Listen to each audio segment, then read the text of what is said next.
Kabanata 26 hanggang 30 para sa dignidad. 0026. Nagtagal si Yefan at sinipa ang stool sa tabi niya ng ilang sentimetro. Nang si Shu Lingshan ay magpapapuwersa, siya ay nataman ng husto sa kanyang tuhod na ang kanyang hamstrings ay namamanhid at siya ay bumagsak. Bulalas ni Shu Lingshan. Hindi niya napansin ang mga kilos ni Yefan. The moment she fell, she thought she was too careless at nontog sa stool. Nang si Shu Lingshan ay nag-aalala na siya ay mahuhulog na pangit, isang malakas na braso ang yamakap sa kanya. Tila natural na umindayog ang braso ni Yefan sa dibdib ni Shu Lingshan, at pagkatapos ay itinuwid ang babae. Nang mahawakan ng ganito si Shu Lingshan, parang nakuryente, nanginginig ng husto ang kanyang maselang katawan. Niyakap niya ang kanyang dibdib gamit ang dalawang kamay, at nagmura, "Lost. You touch me. Ha? Sabihin mo, Kapitan Shu, ano ang hinahawakan kita?" Tanong ni Yefan. Ako. Sabi ni Shu Lingshan. Inusenteng sinabi ni Yefan, "Captain Shu, naparito ka para bugbugin ako, pero muntik ka ng madapa. Tinulungan kitang tumayo, pero pinagalitan mo pa rin ako. Ito ay hindi patas, bakit pakiramdam ko umuulan ng nyebe sa labas?" Nakita ni Shu Lingshan na tumingin siya. Parami ng parami ang mga tao, at ayaw na niyang manatili pa, kaya tinignan niya si Yefan. "Hintayin mo ang may apelyidong Ye, maya-maya ay pagsisisihan kita sa ginawa mo ngayon." Galit na sinabi ni Shu Lingshan ang mga salitang ito, tumalikod at mabilis na tumakbo palabas ng restaurant. Ang isang grupo ng mga tao sa kumpanya ay tumingin kay Yefan sa gulat. Ito ang unang pagkakataon na nakita nila si Shu Lingshan na pinigilan ng isang lalaki. Sa oras na ito, 4 na lalaking nakauniporme ng seguridad ang lumapit kay Yefan. Itinuwid ng lalaking nasa ulo ang kanyang ulo, na may nunal sa kanyang baba, isang madilim na ngiti sa kanyang mukha, at tinapik si Yefan sa balikat, "Dude, nakakamangha. Napasuko ka na ng dominatrix. Ikaw ang espesyal na karakter ng bagong trick ni Mr. Su. Help Yefan." Si Yefan ay walang anumang interes sa mga lalaki, kaya casual siyang sumagot, "Ako ito, ano ang problema?" "Hey, ako ang kapitan ng security team, ang pangalan ko ay Jiang Chao, at ang tatlo sa likod ko ay mga kapatid ng security team." Si Jiang Chao ay pamilyar dito, at kinuha niya ang kamay ni Yefan at kinamayan ito. "Captain ng security team. Hindi ba Captain Shu, bakit ikaw din ang captain?" Nagtataka si Yefan. May ilang babaeng empleyado sa restaurant na nagtatawanan. "Haha, galing sila sa water carrying team. Hindi ba to toilet sweeping team? Haha." Nang marinig ang mga komentong ito, hindi napigilan ng ilang lalaking security guard na iyuko ang kanilang mga ulo, na nahihiya. Hinawakan ni Jiang Chao ang kanyang ilong at mapait na ngumiti. "Ang security team ng aming kumpanya ay nahahati sa isang men's team at isang women's team. Ang women's team ay pinamumunuan ni Captain Shu para sa pagsasanay at pangunahing responsable para sa seguridad.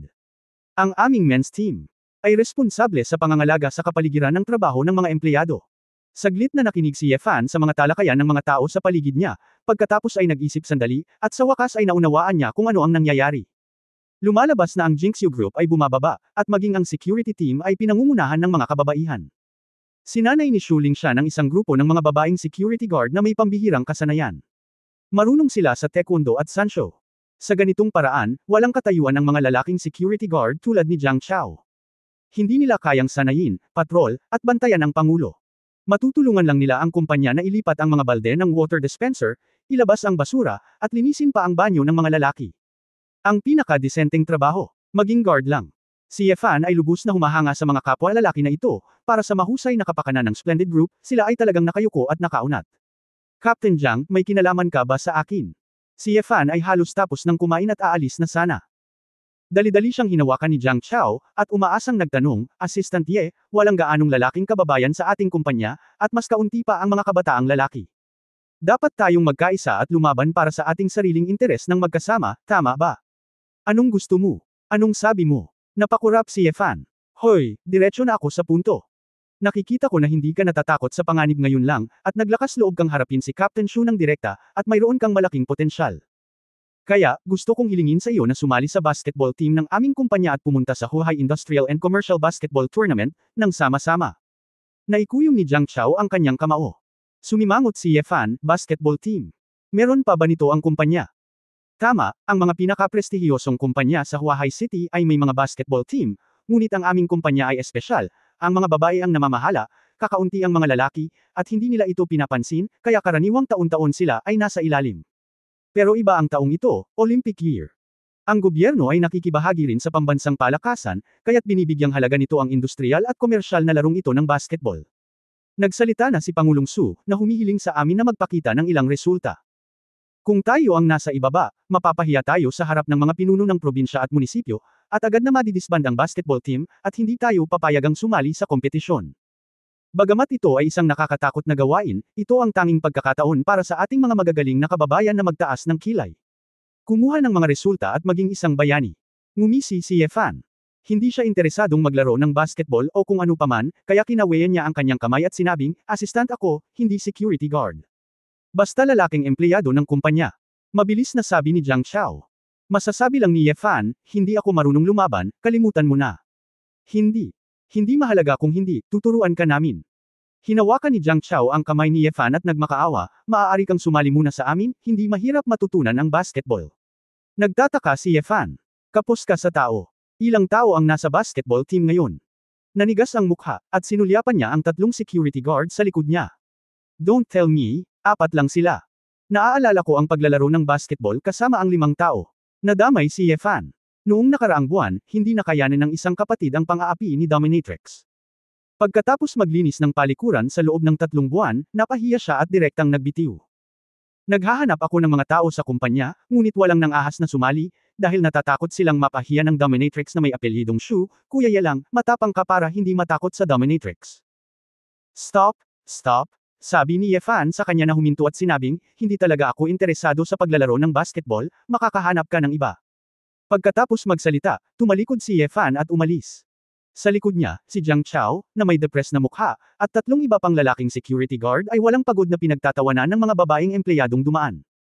Kuya Chao, umiwas ka, wala talaga akong mahanap. Sabi ng isang security guard.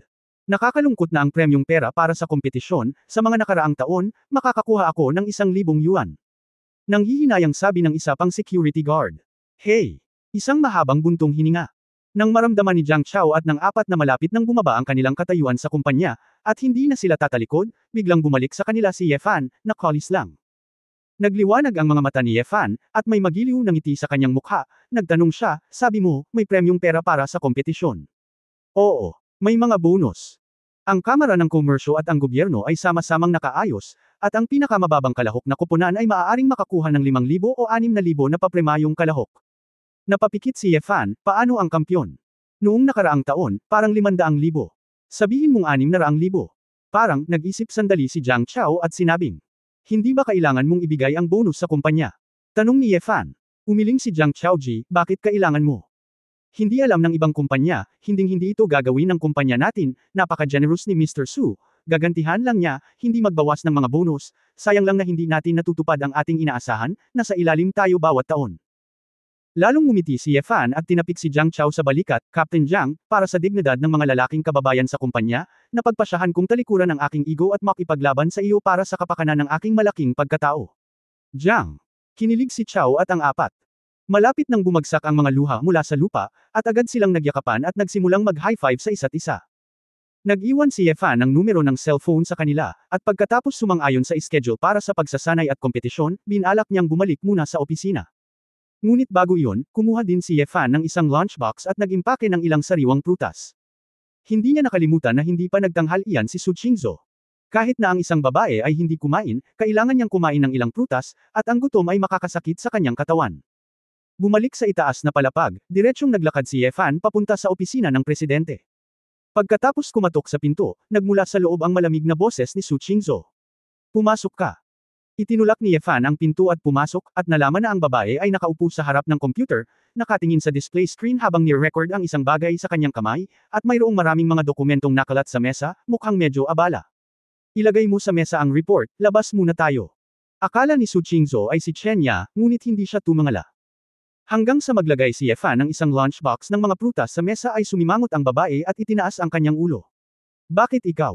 Narinig ko mula kay Chenya na hindi ka kumakain ng tanghalian, hindi ito maganda, kumain tayo ng ilang prutas, sabi ni Yefan na nakangiti.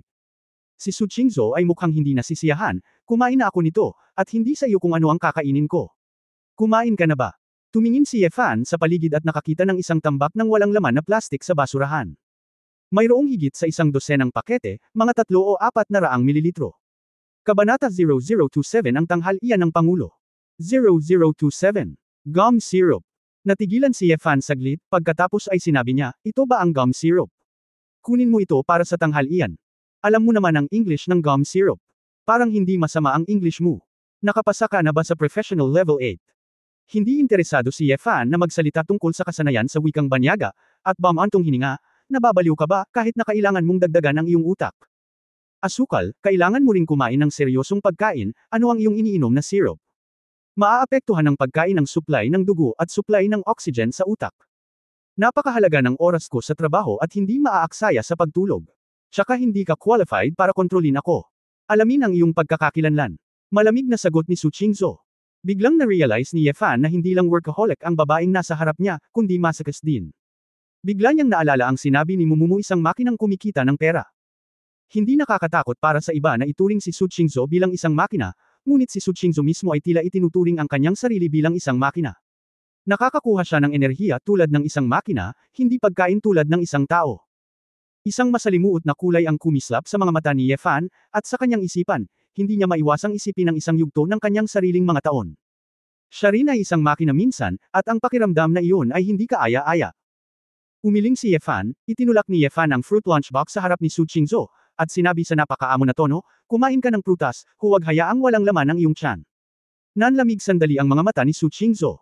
Hindi niya alam kung bakit, ngunit sa pakikinig sa boses ng lalaki at pagtingin sa kilos ng lalaki ay kakaiba ang kanyang pakiramdam. Sa isang sandali, hindi si Yefan ang Yefan na kilala niya. Kung hindi mo ito kakainin, maaari mo itong kunin. Si Su Qingzhou ay napakatigas ng ulo. Bahagyang tumawa si Yefan, kinuha ang kanyang mobile phone, at nagsimulang tumawag. Anong ginagawa mo? Sumimangot si Su Qingzhou, na may masamang premonition. Tatawag ako at sasabihin ko kay Tita Jiang, hindi ka man lang kumakain ng tanghalian sa kumpanya, tulad ng pagdaragdag ng gasolina sa iyong sasakyan, umiinom ka lang ng tubig na asukal, sabi ni Yefan. Si Su Qingzhou ay nagmamadali ngayon, si Tita Jiang ang matandang yaya na nagbantay sa kanyang paglaki, at isa siya sa ilang elder na labis niyang pinapahalagahan. Kung alam ito ni Tita Jiang, tiyak na malulungkot ang matanda. Huwag kang tumawag. Ibaba mo ang telepono. Tinapik ni Su Qingzhou ang mesa at huminto. Ngumiti ng masama si Yefan. Alam niyang hindi talaga matigas ang loob ng babae, at patuloy siyang nagbanta, hanggat hindi mo matapos kainin ang kaong ito ng mga prutas, bubugbugin kita. Alam ito ni Tita Jiang, kaya natatakot ako na hindi mo ako hahayaang mawalan ng pera. Tama. Ikaw. Walang hiya. Kasuklam-suklam. Galit na galit si Su Qingzhou, nakaumbok ang kanyang magandang mukha. Nagkibit balikat si Yefan, ang patay na baboy ay hindi natatakot sa kumukulong tubig, kahit anong sabihin mo. Ano bang problema mo kung kakain ako o hindi, bakit kailangan mong pakialaman ito? Naguguluhan si Su Qingzhou. Hindi masyadong nag-isip si Yefan, at sinabing, masama ang pakiramdam ko kapag nakikita kang nagugutom. Saglit na tahimik ang opisina, tiningnan ni Su Qingzhou ang lalaki na may maningning na mga mata, tila hindi niya inaasahan ang ganoong sagot. Pagkaraan ng mahigit 10 segundo, ang babae ay umungo, itinikom ang kanyang pink na labi, umiwas sa kanyang mga mata mula sa gilid hanggang sa gilid, at sinabing, sino ang maniniwala sa iyo, isang seryosong sinungaling. Natawa din si Yefan, at tinapik ang kanyang leeg ng nanunuya, hindi ikaw iyon. Bakit ang dami mong tanong? Nakakahiya, pero gusto mo ba talagang kainin ito? Napabuntong hininga si Su Qingzhou at kinuha ang lunchbox, kakainin ko lang, nakakainis. Oy, mabuti naman, papanoorin kitang kumain sa sofa. Tatalikod na sana si Yefan at uupo, nang marinig niyang mukhang nabalisa muli si Su Qingzhou. Anong mali? Itinuro ni Su Qingzhou ang mga ubas sa lunchbox, ayoko ng ubas. Bakit? Napakasarap ng mga ubas, mayroon silang glucose at amino acids para tulungan kang labanan ang pagod at palakasin ang iyong tiyan, tanong ni Yefan. Ang mga mata ni Su Qingzhou ay umiiwas, at tila nahihiya siyang sabihin, ako. Tinatamad akong magbalat. Hindi napigilan ni Yefan ang pagkibot sa gilid ng kanyang bibig, at bamulong, so tamad ka. Tumanggi si Su Qingzhou, nakasimangot. Nagtaas siya ng kilay, anong pinagsasabi mo? Ayokong kumain ng ubas, kaya kailangan mong alagaan iyon. Ayaw makipagtalo ni Yefan sa babae tungkol sa mga walang kwentang isyu, kaya lumapit siya sa kanya, pumitas ng ubas, at sinabing, tingnan mo, ang ubas na ito ay hindi kailangang balatan, pisilin mo lang ito at sipsipin. Pagkatapos magsalita, nagpakita rin si Yefan, at piniga ang isang ubas sa kanyang bibig, nag-iwan lamang ng isang layer ng balat. Naiinis na sinabi ni Su Qingzhou, ang ganitong paraan ng pagkain ay masyadong pangit, ayaw ko. Gusto mo pa rin kumain ng ubas? Ano naman, miss? Narinig ni Yefan ang ganoong bagay sa unang pagkakataon. Hindi umiwas si Su Qingzhou, wala akong pakialam, hindi ko pa rin ito kakainin. Walang pagpipilian si Yefan, bumantong hininga at kumuha ng maliit na bangkus ng ubas mula sa lunchbox. Noon lamang kinuha ni Su Qingzhou ang toothpick at sinimulang kainin ang mga natitirang prutas at gulay tulad ng cantaloupe, pakwan, at maliliit na kamatis. Kumuha si Ye Fan ng water cup sa tabi ng water dispenser, pumunta sa sofa at umupo, binalatan ang mga ubas isa-isa, at inilagay ang mga ito sa water cup. Ang kanyang mga kamay ay napakabilis, at sa loob ng ilang sandali, ang isang maliit na bangkos ng mga ubas ay nabalatan na, at ang berdeng kumikinang ay medyo kaakit-akit. Ibinaon ni Su Qingzhou ang kanyang ulo sa pagkain ng prutas. Gusto niyang matapos ito ng mabilis para maipagpatuloy niya ang kanyang trabaho, ngunit hindi niya inaasahan na may biglang sumulpot na tasa ng ubas sa mesang nasa harapan niya. Itinaas ng babae ang kanyang ulo at tumingin kay Ye Fan na may pagtataka, anong ginagawa mo? Hindi ka ba tinatamad magbalat ng balat? Balatan kita, kainin mo na, hindi ka naman tatamad magluwa ng buto ng ubas di ba? Tanong ni Ye Fan. Tumingin si Su Qingzhou sa lalaki na may kain na hinalang, ano ang iyong pakay, bakit kailangan mo akong hayaang kumain ng ubas? Hindi napigilan ni Ye Fan na matawa, Beauty Su, mayroon ka bang persecution paranoia? Iniisip ko lang na ang mga ubas ngayon napakasariwa, sayang hindi mo ito kinakain, bakit sa tingin mo napakakomplikado? Kailangan mo bang sabihin sa akin na dinagdagan ko ng gamot ang mga ubas na ito, at magliliyab ka sa pagnanasa pagkatapos kumain, maniniwala ka ba? Siyempre hindi, ngunit naghihinala ka. May gustong makita si Su Qingzhou mula kay Ye Fan. Walang kinalaman si Ye Fan sa babaeng ito, gawin mo ang anumang gusto mo, iniisip ko lang na ang pagkain ng ilang ubas ay mabuti para sa iyong katawan, kaya hindi mo na kailangang kainin ito. Pagkatapos magsalita, pumunta si Ye Fan sa coffee table at pinunasan ang kanyang mga kamay ng tissue. Tiningnan ni Su Qingzhou ang bilog at malajade na ubas sa baso, at pagkatapos ay tumingin kay Ye Fan na nagpupunas ng kanyang mga kamay, isang kakaibang pakiramdam ang kumalat sa kanyang puso.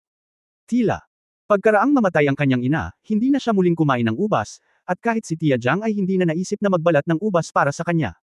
Kumuha ng binalatan na ubas at ilagay ito sa iyong bibig. Medyo maasim, medyo matamis. Nilingon ni Ye Fan ang babae at nakitang kumakain na ito. Bahagyang umangat ang sulok ng kanyang bibig, at umupo siya sa sofa, tahimik na pinagmamasdan ang babae na matapos kumain. Matapos halos kumain ni Su Qingzhou, tila may naalala siya, at sinabing, nabasa ko ang dokumento mula sa kumpanyang Pranses na iyong isinalin, at ito ay mas tumpak kaysa sa kumpanya ng pagsasalin na nakita namin noon, at ang grammar ay napakakinis din. Ang iyong Pranses, dapat itong C2, tama ba? Nagtaka si Ye Fan, ano ang C2? Hindi mo alam. Kakaibang sinabi ni Su Qingzhou, hindi mo ba kinuha ang DELF certificate? Ang C2 ay ang pinakamataas na antas sa French, at ang French ay napakahalaga sa mga French. Sa pangkalahatan, ito ay itinuturing na mahirap matutunan, at hindi madaling maabot ang C2. Umiling si Ye Fan, ako ay isang ligaw na paraan upang matuto. Nakipag-chat ako sa ilang mga French noong nasa ibang bansa ako, at natural na natutunan ko ito. Wala akong major. Natutunan. Nakapunta ka na ba sa ibang bansa? Nag-aral sa ibang bansa. Nadama ni Su Qingzhou na kailangang makilala muli si Ye Fan. Marami sa sitwasyon ng taong ito ay sa panimula ay naiiba mula noong isinumite niya ang kanyang resume sa internet. Ako ay inampon sa ibang bansa noong ako ay bata, hindi ako mahilig mag-aral, palagi akong lumalaban, at pagkatapos ay pumasok ako sa trabaho kung saan-saan at bumalik kapag wala akong pera. Ngunit kung pipilitin mo akong tawagin akong pag-ong sa dagat, ayos lang, casual na sabi ni Ye Fan. Si Su Qingzhou ay tumingin sa lalaki na may kain na hinala, palagi niyang nararamdaman na niloloko siya ni Ye Fan, paano kaya ang isang lalaking bihasa sa French at English, magtrabaho sa pag-aayos ng kuryente, at maghanap ng part-time na trabaho sa lahat ng dako. Hindi niya sinasadya, o may iba siyang plano. Ngunit si Su Qingzhou ay hindi makahanap ng anumang ebidensya sa loob ng ilang sandali, at walang kabuluhan ang magtanong pa. Ang prutas ay halos kainin, at ito ay medyo mamantika. Tumayo si Su Qingzhou at pumunta sa water dispenser, gustong uminom ng isang tasa ng maligamgam na tubig. Nakita ito ni Ye Fan, tumayo at nagsabi, gusto mo ng tubig? Hayaan mong ibuhos ko ito para sa iyo. Hindi, ako mismo ang gagawa. Ayaw ni Su Qingzhou na alagaan siya ng lalaking ito. Walang pakialam si Ye Fan, at umupo muli sa sofa.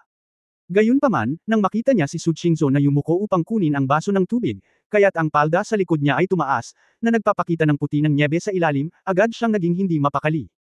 Kabanata 0028 may itatanong sa iyo. 0028. Labis na curious si Ye Fan, ano kaya ang hitsura ng tanawin sa ilalim ng palda ng isang babaeng presidente ng malaking bato ng yelo? Nang hindi sinasadya, nahulog si Ye Fan sa kanyang tagiliran, tumingala mula sa ibaba hanggang sa malayo, mula sa isang pahilig na anggulo. Dahil ang opisina ay may mga floor-to-ceiling na bintana sa tatlong gilid, at ang water dispenser ay nasa harap din ng mga floor-to-ceiling na bintana, ang bintana ay maaring magpakita ng larawan sa opisina. Bagamat hindi masyadong malinaw, si Su Qingzhou ay palaging pinananatili ang kanyang isip na maasikaso, at hindi na mamaleya na sumulyap sa floor-to-ceiling na bintana, nakita na lang niya na ang lalaki sa likod ay nakayuko, nakabuka ang kanyang bibig, at siya ay nakatitig sa kanyang sarili. Oo. Si Su Qingzhou ay nagpakawala ng mapanuksong sigaw, inayos ang kanyang katawan, hinawakan ang sulok ng kanyang palda gamit ang kanyang kamay, at tumalikod. Isang pares ng malamig na mga mata ang nakatitig sa lalaki, at may puso siyang patayin ang lalaking ito. Perverted. Gitling. Napag-alitan si Su Qingzhou, isang babae, isang iceberg beauty, wala siyang pakialam sa kanyang kilos. Ipinagpatuloy na ni Ye Fan ang kanyang normal na posisyon sa pag-upo sa bilis ng kidlat sa sandaling ito. May inosenteng tingin sa mukha, nagtanong siya, Mr. Su, anong problema, bakit mo ako pinapagalitan? Sa sandaling ito, naramdaman ni Ye Fan na kaya niyang manalo ng Best Actor Oscar. Wala ka bang nakitang babae sa huling buhay mo? Baliw ka ba? Ang mga mata ni Su Qingzhou ay namumula sa galit, hindi pa siya nakakita ng ganitong walang hiyang lalaki. Malungkot na sinabi ni Ye Fan, Mr. Su, kung gusto mo akong pag-alitan, kailangan mong sabihin sa akin ang dahilan. Wala akong ginawa. Hindi pa ako nakakita ng ganyang bastos na lalaking tulad mo. Sumilip ka lang. Sumilip sa akin. Hindi na nakapagsalita si Su Qingzhou pagkatapos sabihin ito. Nagpatuloy si Ye Fan na magkunwaring tanga, ano ang sinisilip ko? Kanina ko lang hinahangaan ang tanawin ng Huahai City, baka mali ang pagkakaintindi mo. Nag-aaway pa kayo. Inikot ni Su Qingzhou ang kanyang ulo at naglagay ng isang tasa ng mainit na kumukulong tubig sa tasa, inikot ang kanyang ulo at sumugod sa harap ni Ye Fan. President Su, anong ginagawa mo? Naguguluhan si Ye Fan. Maniwala ka man o hindi, babuhusan kita ng mainit na tubig sa mata mo. Bubuladyan kita. Itinaas ni Su Qingzhou ang isang tasa ng mainit na tubig, gustong pagalingin ang masamang tao na ito. Matigas na sinabi ni Ye Fan, President Su, hindi mo talaga ako naiintindihan. Kung kailangan kong maging bulag para masiyahan ka, kailangan kong tumakas. Gusto mo pang tumakas. Masyadong emosyonal si Su Qingzhou, nanginginig ang kanyang mga kamay, at hindi sinasadyang natapon ang mainit na tubig. Nang makitang malapit nang tumalsik ang mainit na tubig sa sariling puti at malambot na braso ni Su Qingzhou, biglang iniunat ni Ye Fan ang kanyang kamay. Gamit ang electric light at flint, hinarang ng kamay ni Ye Fan ang lahat ng mainit na tubig. Natakot si Su Qingzhou, tinitigan ng blanko ang lalaki, nakabawi, at nagmamadaling ibinaba ang baso ng tubig, kamusta ka? Ngumisi si Ye Fan, inalis ang tubig sa kanyang braso, at sinabi, aking balat ang magaspang na karne ay makapal, at ang temperatura ng tubig ay maayos. Tumingin si Su Qingzhou sa braso ni Ye Fan, na parang walang paso, kaya medyo gamaan ang pakiramdam niya. Hindi niya inaasahan na haharingan ni Ye Fan ang mainit na tubig para sa kanya sa ganoong desperado na sandali. Nakaramdam siya ng kaunting kirot sa kanyang puso, at mahirap para sa kanya na magalit sa isang lalaki. I'm sorry, hindi ko sinasadya. Bulong ni Su Qingzhou, hindi matapang na tumingin sa lalaki. Tapat na ngumiti si Ye Fan, ano ba, hindi mo hahayaang masunog ang mga dilag, basta huwag mo akong intindihin, Mr. Su. Nang makita ang kalmado at tapat na hitsura ni Ye Fan, kahit si Su Qingzhou mismo ay nagtaka kung sinisisi niya ang lalaki. Hindi ka ba talaga sumilip? Nag-alinlangan si Su Qingzhou at nakasimangot na tanong. Napabuntong hininga si Ye Fan, Mr. Su, dahil hindi ka naniniwala sa akin, hindi ko na maipaliwanag pa. Babalik muna ako sa opisina. Sa sinabi nito, lumabas si Ye Fan ng opisina, iniwan si Su Qingzhou na nag-iisip sa opisina. Nang lalabas na si Ye Fan, tumahimik siya at sinabing, Mr. Su, bago ako umalis, may gusto akong itanong sa iyo. Saglit na natigilan si Su Qingzhou, iniisip na problema ito sa trabaho, at tumango, itanong mo. Si Ye Fan ay same time na nagtanong, gusto mo ba ang pink na tela o ang maliliit na strawberry dito? Pagkatapos itanong ito, agad na isinara ni Ye Fan ang pinto at dumulas. Halos sabay-sabay, kinuha ni Su Qingzhou sa opisina ang baso ng tubig at binasag ito sa pinto ng opisina. Bang! Isang putok. Ikaw Fan. Gatlang M. Sumigaw si Su Qingzhou, namumula ang kanyang magandang mukha. Nadama niya na ang ideya na maaari niyang linangin ang lalaking ito ay masyadong hanggal, at ang maliit na pabor kay Ye Fan ngayon ay tiyak na isang ilusyon, ang taong ito ay isang pervert. Satyr. Hayop. Kasabay nito, si Ye Fan, na dumulas pabalik sa kanyang opisina, ay masayang nagsindi ng sigarilyo, tinapik ang binti ni Erlang, at napakaganda ng ngiti sa upuan. Kung alam ng mga tao sa kumpanya na ang babaeng presidente ng Iceberg sa kanilang mga mata ay nakasuot ng pink na cotton lingerie ng maliit na batang babae para magtrabaho, na may mga maliliit na strawberry sa ibabaw nito, magugulat sila.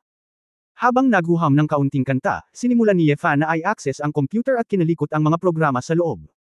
Kung gusto niyang maglaro, kailangan niyang iwasan ang pagsubaybay sa network ng kumpanya, kaya kailangan niyang mag-set up ng isang bagay. Habang siya ay abala, pumasok muli ang assistant na si Chenya, at sabay-sabay na nagdala ng maraming mga dokumento, tulad ng isang burol. Ang mga materyales na ito, lahat ay isinalin sa French at English, ay gagawin ngayon. Malamig na sabi ni Chenya. Malapit nang mahulog ang baba ni Ye Fan sa lupa, hindi ba, Assistant Chen, napakarami. Isang araw, sabi ni President Su, dahil napakatalino mo, hindi mo maaaring hayaang masayang ang iyong talento. Itinulak ni Chenya ang salamin sa tungki ng kanyang ilong na may bakas ng pagmamalaki. Malamang nahulaan niya na sinaktan ni Ye Fan si Su Qingzhou. Narinig niya ngayon ang mga sigaw ni Su Qingzhou sa opisina. Siyempre, hindi lang niya inisip na problema ito sa trabaho, pero hindi niya alam na hinayaan ng amo niya na makita ng lalaki ang baby panda. Paghihiganti, ganap na paghihiganti. Mapait ang puso ni Ye Fan, ngunit kailangan niyang iuko ang kanyang ulo sa ilalim ng ambi, nag-aalala na mababawas ang kanyang sweldo, kaya kailangan niyang magtrabaho. Kung alam ko ito ng mas maaga, hindi ako magsasalita ng marami, magpanggap na lang na hindi ko ito nakita, at pinagsisihan ito ni Ye Fan ngunit huli na ang lahat. Nagtatrabaho hanggang gabi, sa kahusayan ni Ye Fan, halos hindi pa rin niya naisalin ang kalahati ng impormasyon. Naging berde ang buong mukha ni Ye Fan, hindi ito uubra, ito ay pagpapahirap, kailangan niyang humanap ng paraan para makatakas sa dagat ng pagdurusa, ngunit hindi siya nagkakasundo kapag naiisip niyang ibawas sa kanyang sweldo.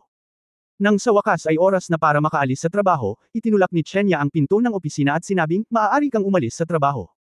Kailangan mo munang pumunta sa underground na garahe, paandarin ang kotse, buksan ang aircon, at hintayin si President Su. Hindi na makapaghintay si Ye Fan na umalis sa ghost place na ito kanina. Sumakay sa elevator papunta sa underground garage. Nang bubuksan na sana niya ang aircon sa kotse, nalaman niyang si Shu Lingshan, na nakauniforme, ay Mar-Engel na naghihintay sa kanya habang ang mga kamay ay nasa kanyang dibdib, nakatitig sa kanya gamit ang isang pares ng mga mata ng Phoenix. Ikaw na hamak, nakaababa ka na sa wakas, ngini siya ni Shu Lingshan. Nagkunwaring ngumiti si Ye Fan ng nakakaloko, Captain Shu, wala ka ring trabaho. Hoy, bye. Sino ang nagpapalam sa iyo? Humakbang si Shu Lingshan, pinigilan si Ye Fan, at sinabing, hindi mo akalain na ngayong umaga kalimutan na lang natin ito. Nag-isip sandali si Ye Fan at sinabing, ano ang nangyari sa umaga? Hindi ko maalala kung ano ang nangyari. Ikaw na malabag at kasuklam-suklam na mabahong lalaki, hindi niya inaamin na ginagawa niya ito, hinayaan mo akong maging ganito. Napahiya ka sa harap ng maraming tao, hindi kita paiiyakin ngayon, hindi ako tatawaging Shu Lingshan. Pagkatapos na sinasabi iyon, biglang ibinato ni Shu Lingshan ang isang mahabang paa, kasing bilis ng lagaslas ng kuryente, at hinayla ito patungo sa binti ni Ye Fan. Umatras si Ye Fan at mahinahong umiwas, Captain Shu, magagalit ako kapag ginawa mo ulit ito. Ang mabubuting lalaki ay hindi nakikipag-away sa mga babae, ako ay isang seryoso at mabuting tao. Mabuting tao ka ba? Duwag ka. Daga generation halika at hampasin mo ako kung gusto mo, duwag ka. Sabi ni Shu Lingshan at gustong humakbang muli. Nagkataon, bumukas ang pinto ng elevator at lumabas si Su Qingzhou. Nang makita ang eksenang ito, natigilan si Su Qingzhou saglit, kumunat ang kanyang kilay, Lingshan, anong nangyayari? Mr. Su, hindi nagpatinag si Shu Lingshan, matapang niyang sinabi, talagang nagdududa ako na ang lalaking ito ay may magandang ugali. Tanong. Nasa restaurant siya ng tanghali, tinititigan ako ng singkit na mga mata, nakakahiya, at tuturuan ko siya ng leksyon. Kung hindi, masisira nito ang kapaligiran ng kumpanya. Naisip ito ni Ye Fan, ang babaeng ito ay talagang naglakas loob na sabihin, nagmamadaling depensa, ayoko, Mr. Su, huwag kang makinig sa kalokohan niya. Umupo lang ako sa tapat niya para kumain. Sabi ko maganda siya, at nagalit siya. Sino ito makatwiran? Sina Qingzhou at Shu Lingshan ay nagkataong, nakikiramay sa isa't isa, at labis niyang kinasusuklaman si Ye Fan kaya hindi niya inaasahan na hindi lang siya sinilip ng lalaking ito, kundi pati na rin ang babaeng security guard sa kumpanya. Sa isang panahon, nagkaroon ng malaking ideya si Su Qingzhou na makibahagi sa kaaway. Ang ganitong uri ng masamang tao ay dapat naparusahan ng maayos at hayaan siyang mag-ingat sa kanyang mga mata ng kanyang magnanakaw. Sa pag-iisip nito, agad na tumango si Su Qingzhou, dahil ito ang kaso, kung gayon hindi ako makikialam sa iyong mga personal na hinaing. Huwag lang siyang pumunta sa ospital, at kailangan niyang pumasok sa trabaho bukas. Si Ye Fan ay sumipsip ng malamig na hangin, ang pinakamalasan na puso ng babae, ayos lang. Kabanata 0029 Huwag umiyak. 0029. Matagal nang naghahanda si Shu Lingshan, tumaas ang kanyang heroic willow na kilay, at mapaglarong tumingin kay Ye Fan, Mr. Su, huwag kang mag-alala, may sukat ako sa aking mga kamay. Muling naisip ni Su Qingzhou, bagamat pansamantalang walang laman ang lugar na ito, ngunit kapag dumaan ang isang empleyado at nakitang binubugbog ng kapitan ng security ang assistant ng presidente, hindi masyadong maganda ang epekto. Kaya sabi niya ulit, teka lang, punta tayo sa security training room sa second floor, hayaan mo na lang kayong matuto sa isa't isa. Matuto tayo sa isa't isa. Sinabi ni Ye Fan na may mapait na mukha, kung tungkol doon. President Su, anong uri ng puot ang mayroon? Naisip ni Su Qingzhou na natatakot ang lalaki, ipinagmamalaki niya, at blanko niyang sinabi, narinig kong sinabi ni Minister Feng na nasa Jinxiu apartment ka noon at tinulungan siyang itaboy ang White Shark Gang. Sa palagay ko ay dapat magkaroon ka ng ilang mga kasanayan, sa tamang oras upang makita. Medyo, siya lang. Itaboy ang mga tao sa White Shark Gang. Nanunuya si Shu Lingshan, bumalik siya sa pagrenta ng sarili niyang kwarto para kunin ang kanyang bagahe noong araw na iyon, at ang pagkakita ng grupo ng mga tulisan ay parang daga na nakikipagkita sa isang pusa. Kung hindi dahil sa akin, siya ay binugbog hanggang mamatay. Hindi ako naniniwala. Kailan? Narinig ni Su Qingzhou na may ganoong bagay, binigyan niya si Ye Fan ng mas nakakainis na tingin, anyway, malalaman mo rin ito pagkatapos mong magsanay. Walang pagpipilian si Ye Fan kundi tumakbo muna, at atubiling sumunod sa dalawang babae hanggang sa ikalawang palapag. Dahil ang karamihan sa mga kababaihan sa Jinxiu Group ay nangangailangan ng proteksyon, ang pagsasanay sa seguridad ay napakahigpit. Bagamat karamihan sa mga security guard ay babae, lahat sila ay mga retiradong sundalo o espesyal na pulis, o may matibay na pundasyon sa kung fu. Ang mga malakas na kababaihan ay nagsasanay dito, at ang mga likas na pasilidad ay kumpleto rin. Lahat ng uri ng sanda, taekwondo, boxing, at tradisyonal na martial arts ay nangangailangan ng lahat. Kalahati ng buong ikalawang palapag ay ibinibigay para sa araw-araw na pagsasanay ng mga security guard. Oras ng off-duty noon, at walang tao. Pinilit ni Shu Lingshan si Ye Fan na tumayo sa ring, na nag-pose sa isang military fighting pose. Ang pose na ito ay nagpaganda sa kanya, na may mabilog na itaas na circumference, ngunit siya ay sasi at kahanga-hanga, puno ng momentum. Gusto mo ba talagang lumaban? Mukhang nahihiya si Ye Fan. Huwag kang mag-alala, luluwagan ko ang lahat ng buto sa iyong katawan, ngunit hindi ka nito papatayin, sabi ni Shu Lingshan. Ngumisi si Ye Fan, okay kung ganoon, wala tayong mata sa ating mga kamao at paa, Captain Shu, mag-ingat tayo. Ang duwag mo, may pakialam ka pa rin sa sarili mo. Bumagsak ang boses ni Shu Lingshan, at sumugod siya ng isang letigo na diretsyong suntok, na hamampot sa magkasanib na balikat ni Ye Fan. Ngunit sa sandaling ito, nag-squat si Ye Fan sa ganoong kabilas na bilis, at nalampasan ang suntok na landas ni Shu Lingshan. Kasabay nito, ang kaliwang kamay ni Ye Fan ay umikot ng hindi nalalaman. Umiyak si Shu Lingshan, naramdaman niyang hinawakan ng isang kamay ang kaliwang bahagi ng kanyang katawan. Mabahong bastos. Napag-alitan si Shu Lingshan, nakatingin kay Ye Fan ng papatay. Nagtago si Ye Fan sa sulok ng singsing na may inosenteng tingin sa kanyang mukha, Captain Shu, bakit mo ako pinapagalitan ulit? Hinawakan mo ako. Hip Yun. Hoy, matatalo mo ako, at hindi ko man lang mahawakan. Hinayaan mo lang akong kumain ng arsenic at mamatay sa ring. Kalokohan, I mean kung saan mo ako hinawakan. Namula ang mukha ni Shu Lingshan. Nasaan na? Nagkunwaring hindi naiintindihan ni Ye Fan, at gumaan ang pakiramdam. Siyempre, hindi niya talaga mahawakan, sobra na. Ang kaunting parusa lamang para sa matalinong babaeng security guard na ito ay sapat na. Si Su Qingzhou, na nasa audience, ay hindi naiintindihan kung ano ang nangyayari, dahil masyadong mabilis ang pagsisimula ni Ye Fan at nakatago ang anggulo, kaya hindi siya makakita ng malinaw. Walang masabi si Shu Lingshan, kaya kailangan niyang ituloy ang pagmamadali, sa pagkakataong ito ay ginagamit ang kanyang mahahabang binti upang sipain ng diretsyo sa straddle ni Ye Fan. Ang araw ko, hinawakan ko lang, gusto ng babaeng ito na mamatay ang anak ko. Ito ba ay masyadong malupit? Si Ye Fan ay nagsasalita sa kanyang puso, ngunit ang kanyang katawan ay hindi mabagal. Nang makitang sip-A na siya, dumulas siya sa gilid ng tama, at saka sumandal at sumugod. Pinalayas ito ni Shu Lingshan, para lamang malaman na wala na ang lahat ng figure. Nang lumingon siya, nakita niyang nasa likod niya na si Ye Fan. Paano nakatakas ang lalaking ito nang napakabilis? Nagulat si Shu Lingshan. Ngunit siya ay galit na galit sa sandaling iyon, at hindi siya nag-abala sa masyadong pakialam. Ang mga reflexes ay sinundan ng ilang mga fighting movements, at ang mga kamao ay mabangis, at sila ay lumaban ng mas mabilis. Nagkunwaring kinakabahan si Ye Fan at tumakbo sa arena. Para siyang sobrang nahihiya. 12-12 beses na humabol si Shu Lingshan, ngunit napagod muna siya. Ye, gusto mo bang mahiyain? Tumatakbo, daga ka ba? Kung lalaki, may laban tayo ng patayo. Kinagat ni Shu Lingshan ang kanyang mga pilak ng ngipin. Ibinuka ni Ye Fan ang kanyang mga kamay, hehengumiti at sinabi, Captain Shu, hindi ba mahirap para sa iyo na maging malakas? Paano ako makakagawa ng anumang formal na kung fu? Makatakbo lang ako. Wala ka bang anumang pagpapahalaga sa sarili ng isang lalaki? Tawag. Maging si Su Qingzhou sa mga manunood ay hindi ito makita, ang taong ito ay napakahusay sa pagtatago, at malakas na sinabi, Ye Fan. Hindi ka ba maaaring maging matapang? Umiling si Ye Fan, hindi makakain ang katapangan, natatakot ako na kapag may aksidente, masamang pumatay ng mga bata at walang apo. Duwag ka, inaaway ka ng nanay ko. Galit na galit si Shu Lingshan at sumugod na may isa pang mahabang kamao sa hukbo. Nakakalungkot na sa mata ni Ye Fan, hindi lang mahina ang suntok ng babae, kundi napakabagal din. Si Yefan ay umiiwas ng maaga sa bawat oras, tulad ng isang mamantika na loach, gaano man siya hindi mahuli. Unti-unting napagtanto ni Xu Lingshan na ang taong ito ay tiyak na may itinatago, kung hindi, paano magkakaroon ng ganoong pisikal na lakas ang mga ordinaryong tao, tumatakbo ng napakatagal, kahit na hindi humihinga. Ang nakakadiri pa ay ang lalaking ito ay nagpapanggap lang at ayaw magpakita ng lakas. Dahil dito, napahiya si Xu Lingshan. Matapos siyang mawala ng laman muli, si Xu Lingshan ay may plano sa kanyang puso, at biglang lumuhad sa singsing, tinakpan ang kanyang magandang mukha ng kanyang mga kamay, at humihikbi ng ying-ying. Ang sigaw ng babae ay naagrabyado at walang magawa, para siyang isang munting manugang na iniwan ng isang lalaki. Ang mga nakakita nito ay nalungkot, at ang mga nakarinig nito ay umiyak. Dahil dito, napahiya si Yefan, at nalulumbay na nag-isip, nakakasawa na makipagkompetensya sa mga babae, at kung hindi niya ito matalo, iiyak siya. Ano ang saya? Nang makita ito ni Su Qingzhou, nagulat siya noong una, dahil ito ang unang pagkakataon na nakita niya si Xu Lingshan na binubugbog, at umiiyak. Ang punto ay, hindi nakita ni Su Qingzhou si Yefan na tinamaan si Xu Lingshan, sa kabaligtaran, si Xu Lingshan ay palaging matapang, si Yefan ay nagtatago lamang.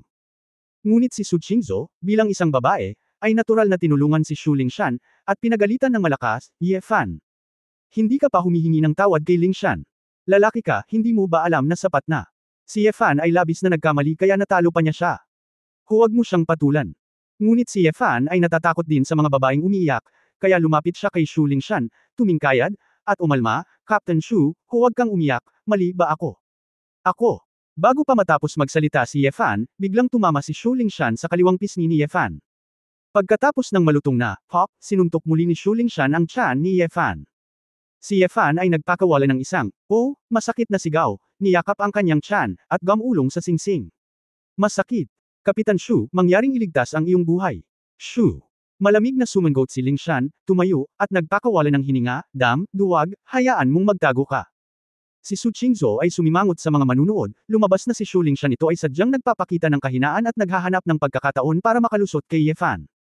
Ang dalawang suntok na ito ay tila medyo nasaktan si Yefan, at hindi niya alam kung ano ang nangyari sa lalaki, kung siya ay nasugatan. Pagkatapos mag-isip tungkol dito, agad na umiling si Su Qingzhou, at pinagalitan ang sarili sa pag-iisip tungkol sa lalaking iyon. Sino ang nagpatingin sa kanya nang hindi makapaniwala sa mga babae? Sa wakas ay nagtagumpay siya na talunin si Yefan, ngunit si Xu Lingshan ay walang nikititing na kasiyahan o tagumpay. Alam niyang talo talaga siya. Ang lalaking ito, kapag tinitingnan niya, mas kakaiba ito. Marahil ay natuklasan din ito ni Su Qingzhou, kaya kukunin niya ito bilang isang katulong. Nag-isip si Xu Lingshan, at umalis sa ring, Mr. Su, alis muna ako sa trabaho, paalam. Tumango si Su Qingzhou, maraming salamat. Hindi nagtagal, umalis si Xu Lingshan sa training room, habang si Yefan ay nakahiga pa rin sa ring, kalahating patay. Malamig na tiningnan siya ni Su Qingzhou saglit, at sinabing, okay ka lang. Kung hindi ka mamatay, bumangon ka kaagad. Mahinang sinabi ni Yefan, Xiao Shu, mukhang nasaktan ako. Tumigil ka sa pagpapanggap, huwag ka nang bumangon muli. Mag-isa akong magdadrive pabalik. Galit na sabi ni Su Qingzhou. Lumingon si Yefan, tumingin sa babae, at sinabing, kailangan kong halikan ako ng girlfriend ko para makatayo. Saglit na natigilan si Su Qingzhou, pagkatapos ay kinagat niya ang kanyang manipis na labi, at lumitaw ang pamumula sa kanyang mukha. Ngunit hindi siya nagalit, bagkus ay nagtanong siya na may kumikislap na mga mata, saan ka hahalikan? Kabanata 0030 dito. 0030. Si Yefan Li ay sira, iniisip ko kung may mga benepisyo. Mabilis niyang tinapik ang kanyang mga labi gamit ang kanyang mga daliri, here. Huminga ng malalim si Su Qingzhou, mas nanlamig ang kanyang mga mata, tumingin siya sa kaliwa at kanan, at kinuha ang isang dumbbell na may bigat na higit sa 10 kilo mula sa gilid. Para tamaan si Yefan sa bibig. I kiss you big bastard. Natakot si Yefan kaya nagmadali siyang umakyat. Natural, wala siyang magawa. Ngayon lang, sinadya niyang hilingin kay Xu Lingshan na lumaban ng 2 beses, kung hindi ay hindi matatapos ang araw. Huwag kang excited. Joke lang yun. Sinabi ni Su Qingzhou na may hitsurang matagal na niyang inaasahan, itinaas ang mga dumbbells para magturo, kung patuloy kang magsalita ng walang kaparikon, ibabawas ko ang iyong sweldo. Si Yefan ay nagmamadaling bumaba ng ring at sinamahan siya. Nakangiti niyang sabi, Mr. Su calm down, magdadrive na ako agad. Ayaw niyang mawala ng pera ng walang dahilan dahil sa walang kwentang bagay na ito. Ang pagsasali ng mga materyales ay mahirap na trabaho, at ang pagpunta sa trabaho ay hindi madali. Nagkaroon ng kaunting pagsisikip sa daan para makaalis sa trabaho, at pagkaraan ng 1 oras, bumalik ang dalawa sa kanilang tahanan sa Belo County. Naghanda na si Tia Jiang ng isang mesa ng mga pinggan, at pagkatapos makita ang gana ni Yefan, wala siyang gaanong pag-aalala, at sa isang sulyap ay mayroong 7 o 8 pinggan. Ye Fan, kumusta ang unang araw mo sa trabaho? Tanong ni Tita Jiang na may pag-aalala sa hapagkainan. Sasabihin na sana ni Ye Fan na siya ay, inabuso, sa loob ng isang araw, ngunit sa ilalim ng mesa, sinipa siya ni Su Qingzhou at binalaan siya na huwag magsalita ng walang kaparirikon. Walang ibang pagpipilian si Ye Fan kundi ang tumawa, mabuti naman, huwag na tayong magsabi ng iba, ito ay talagang isang piging para sa mga mata. Ang pangungusap na ito ay gumawa ng isang pawn, kaya napaupo si Su Qingzhou sa tapat na gusto niyang baligtarin ang kanyang rice bowl. Habang sila ay nag-e-enjoy, may tumawag sa telepono. Nagmadali si Tita Jiang na kunin ito, nalaman na si Su Changping ang tumatawag, at ibinigay ito kay Su Qingzhou. Miss, ang telepono ni Sir. Sumimangot si Su Qingzhou, ngunit kinuha pa rin niya ang telepono at nagtanong sa malamig na tono, Tatay, ano ang problema? Xiao Shu, pinag-iisipan ko pa, sabi mo gusto mong bumili ng software na Flyke, sa Huahai City. Hindi tama ang kumpanya. Tumataas na ngayon ang presyo ng stock ng kumpanya, at aabutin ng mahigit 4 na bilyong yuan para makuha ito. Ang laki-laki mo na, paanong hindi ka magtanong sa mga tiyuhin ng kumpanya at gumawa ng sarili mong desisyon? Ikaw Uncle Zhu, Uncle Wang at ang iba pa ay nataranta, malungkot na sabi ni Su Changping. Nang marinig ni Su Qingzhou ang mga salitang ito, agad na lumungkot ang kanyang mukha, ang planong ito ay inaprubahan ng pagpupulong ng mga shareholders. Ang pagpupulong ng mga shareholder ay pagkilala. Iyon ay dahil maraming tao ang bulag na nagtitiwala sa iyo, at hindi sila pamilyar sa industriya. Dapat mong malaman na maraming mga direktor ang hindi pa tumatango. Sabi ni Su Changping. Marahan na sumangot si Su Qingzhou, bakit hindi nila ako pinuntahan sa daytime meeting sa kumpanya? Ikaw bata, hindi ka nila tinutulan sa araw, para lang iligtas ang mukha mo. Ang mga tiyuhin na ito ay nilikha kasama ng iyong lolo. Natatakot ako na mali ang iyong landas at sirain ang kumpanya. Tatay, bagaman isa ka sa mga pangunahing shareholder ng kumpanya, ngunit wala kang posisyon sa kumpanya, hindi kita kakausapin tungkol sa bagay na ito. Gusto nilang hayaan silang makipag-usap sa akin ng personal, walang pagmamahal na sabi ni Su Qingzhou. Si Su Changping ay napakamangmang kaya nagalit siya at sinabi ng may pinalubha na tono, mabuti yan. Bukas ay gaganapin ang buong lupon ng mga direktor, at kukumbinsihin mo kami sa mga tunay na materyales.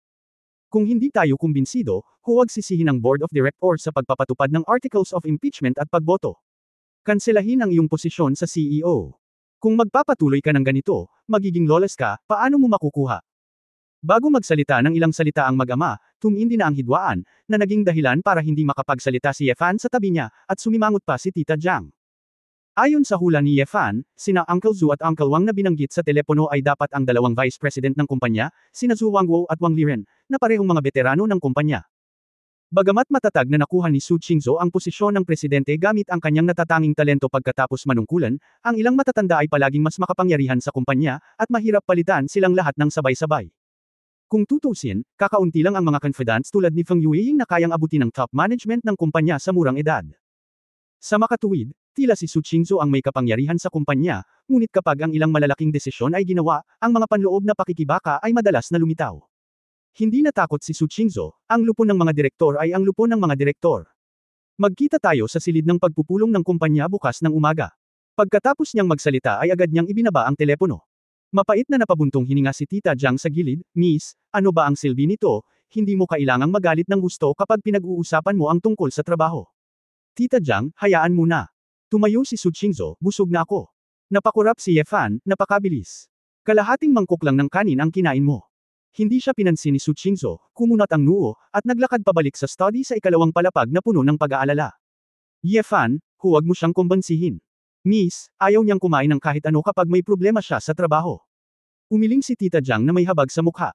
Naisip ni Ye Fan sa kanyang sarili, gayunpaman, ang operasyon ng kumpanya ay walang kinalaman sa kanya, at wala siyang interes dito, kaya kumakain siya ng mag-isa. Nang gabing iyon, sa isang pribadong club sa tabi ng Qingshan Lake, ang pamilya Zing at ang kanilang anak na lalaki ay nagiinuman sa lawa kasama ang dalawang lalaki sa edad na 50. Apat na waitress na nakasuot ng sexy off-the-shoulder suspender skirt na nakalabas ang kanilang malalaking puting binti, sinasamahan ng mga lalaki, binuhusan sila ng inumin, at tinutugunan din ang iba pang pangangailangan ng ilang customer. Plano ba talaga ni President Zhu, President Wang, Su Qingzhou na kunin si Fike? Nakangiting tanong ni Zing Hongji. Si Zhu Wangguo, na may kalat-kalat na buhok, ay nakahawak sa isang batang babae sa kanyang mga bisig, at ang kanyang mga kamay ay hindi tapat na sinasamantala. Nang marinig ang tanong, napamura siya, totoo, lumipas na ang shareholders meeting, pero bukas nagaganapin ang board of directors. Kami ni Lao Wang, may ilang magkakapatid na naakit sa batang iyon na si Su Changping, at nagpaplanong bumoto laban sa anumang sasabihin ni Su Qingzhou. Oh, pumayag si Su Changping. Tanong ni Zing Hongji. Natawa si Wang Liren at sinabing, ang batang iyon ay isang kalokohan lang, wala siyang naiintindihan. Kung magsasabi lang kaming mga matatanda ng ilang salita, natural na maniniwala siya sa lahat. Anyway, hindi siya seseryosohin ni Su Qingzhou. Sineseryoso niya siya. Daddy, hindi ako kumbinsido. Si Jing Hongji ay humigop ng alak at sinabing naningkit ang mga mata, sa board meeting bukas, tiyak na gagawa si Su Qingzhou ng ilang dahilan at materyales para sa pagkuha ng fight, at pagkatapos ay guguluhin ko kayong dalawa. Ipadala ang impormasyon. Huwag kang mag-alala, Jing Dong, kailangan bang sabihin na matagal na tayong nagtutulungan? At tiyak na pipigilan natin si Su Qingzhou at hindi natin hahayaang makuha ito ng maayos. Ipinahayag ni Zhu Wangguo ang kanyang pag-unawa. Tumanggaw din si Wang Liren at sinabing, oo, hinihintay namin si Zheng Xiao na pakasalan si Su Qingzhou sa hinaharap, para magsanib puwersa ang dalawa. Ang splendid beauty na binuo ng ating mga nakatatandang kapatid ay hindi mahuhulog sa isa. Sa kamay ng batang babae. Itinaas ni Jing Junfeng ang baso ng alak sa tabi niya, at tumawa, salamat sa pag-aalaga ni na Mr. Zhu at Mr. Wang, itong baso ng alak, maliit kong pamangkin, ay toast ko muna ang dalawa. Pagdating ng araw, magsasama tayo kay Jinxiu, ang dalawa ang share sa Jinxiu Group ay hinding-hindi mabibigo sa inyong dalawa. Ngumisi sina Zhu Wangguo at Wang Liren, ano ang kailangan nating sabihin? Hindi pa rin natin alam ang pagiging bukas palad ng pamilya Jing, at si Su Qingzhou ay isang walang awa na babae. Anong pagkakaiba? Pagkatapos magsalita, nagklink silang apat ng baso at ininom lahat. Iminuwestre ni Jing Hongji ang kanyang mga mata, at may isang waitress sa likod niya. Ang phoenix-eyed waitress ay agad na ikanawit ang kanyang mga braso sa leeg ni Zhu Wangguo at sinabing mapang-akit, Mr. Zhu, gabi na, natatakot akong umuwi, babalikan mo ba ako mamaya, okay? Si Zhu Wangguo ay lasing. Sumilay ang masamang ngiti sa kanyang mukha, at hinawakan niya ang kamay ng waitress, no problem, saan ang bahay mo? Kung malayo, balik tayo kanina. Hehe. Oh, Mr. Zhu, kumusta ka? I hate. Ang waitress mahina niyang reklamo, ngunit ang lalaki ay nakasandal na sa dibdib ni Zhu Wangguo. Sa kabilang banda, hindi na nakayanan ni Wang Liren, niyakap niya ang dalaga at hinawakan at hinalikan. Nagkatinginan ng mag-ama ni Jing Hongji at Jing Junfeng na may malamig na evil smile. Kinabukasan, pagdating ni Ye Fan sa opisina, nag-set up siya ng computer program para hindi ma-monitor ng technical department ng kumpanya ang kanyang computer. Kasabay nito, nais din ni Ye Fan na maunawaan na ang gawain ay hindi maaaring gawin, kaya't sinadya niyang bumagal ng kaunti, naglaro muna, at pagkatapos ay natapos ang mga gawain sa trabaho sa huling araw, upang maglaro siya ng masaya sa loob ng 2 araw. Ipinagmamalaki ni Ye Fan ang kanyang talino at talino. Naglaro siya hanggang sa tanghalian, sa tamang oras ng tanghalian. Pagdating nila sa restaurant, kumuha si Ye Fan ng isa pang malaking plato ng pagkain at nakita si Shu Lingshan na nakaupo mag-isa sa tabi ng bintana. Dahil sa nangyari kahapon, alam ng maraming empleyado ng kumpanya na naghapunan na si Ye Fan ang bagong assistant ni President Su. At maraming tao ang hindi may iwasang umasa sa kung anong uri ng masigasig na banggaan, sina Kapitan Shu at Assistant Ye ngayon. Umupo si Ye Fan sa tapat ni Shu Lingshan, nakangiti ng maliwanag, Captain Shu, magandang hapon. Pagtatapos ng kabanatang ito. For more videos, please like, share and subscribe.